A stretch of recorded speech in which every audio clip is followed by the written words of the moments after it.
A king walks alone, not because he desires solitude, but because the weight of the crown demands it. Friends are a luxury of men who do not carry kingdoms on their shoulders. Companionship is a distraction when every move you make determines the fate of those who depend on your vision. A king cannot afford to blur the line between loyalty and comfort. The moment he calls someone a friend, he risks blinding himself to betrayal.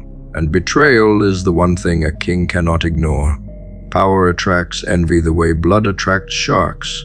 Those who gather close may smile, but their hearts often calculate. To believe otherwise is to leave your throne unguarded. The higher you rise, the thinner the air becomes. Few can breathe where you stand.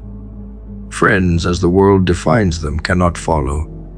They will not understand the discipline you demand of yourself.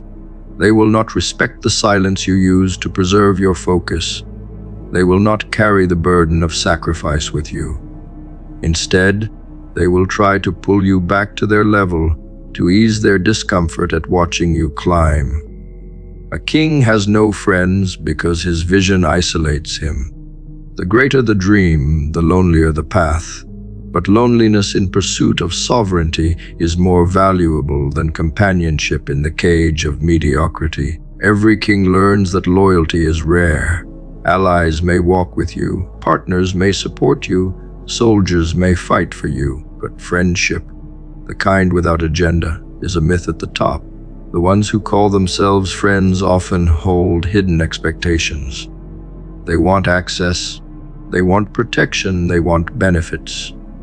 They cloak it in the language of loyalty, but in the quiet of their hearts they measure what they receive against what they give.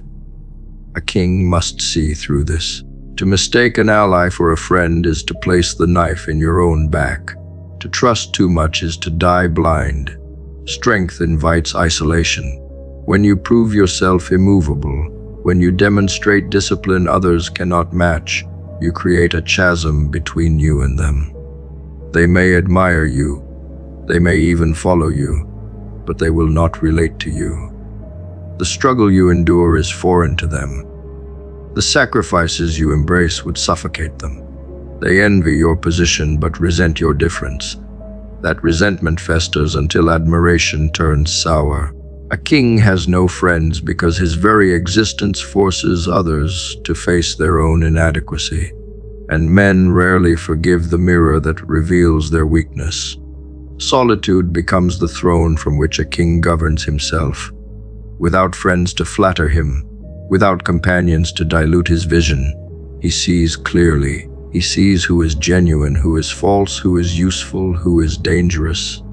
Distance sharpens discernment. It allows him to weigh loyalty without being clouded by emotion. To the untrained, this looks like coldness.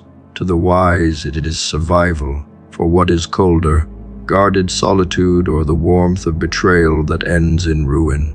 A king chooses distance because the cost of misplaced trust is greater than the cost of loneliness.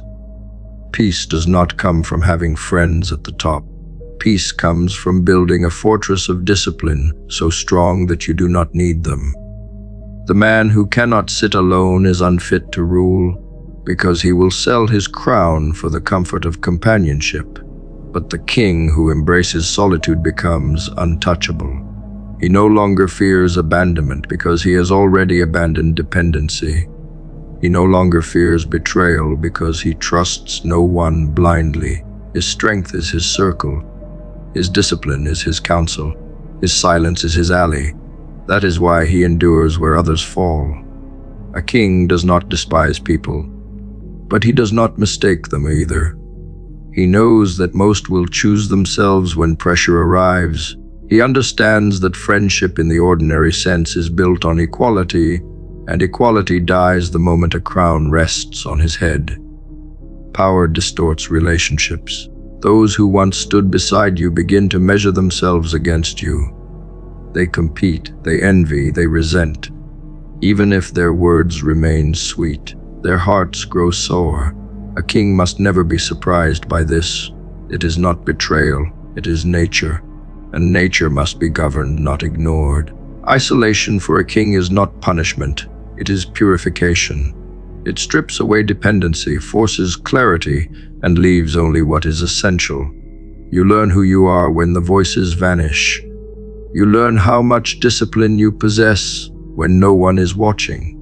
You learn the true depth of your vision when no one applauds. Kings are not crowned in the crowd. They are forged in solitude. The throne is won in silence long before it is recognized in public. Those who avoid this process will never reign. They may gather followers, but without the strength of solitude, they will crumble under pressure.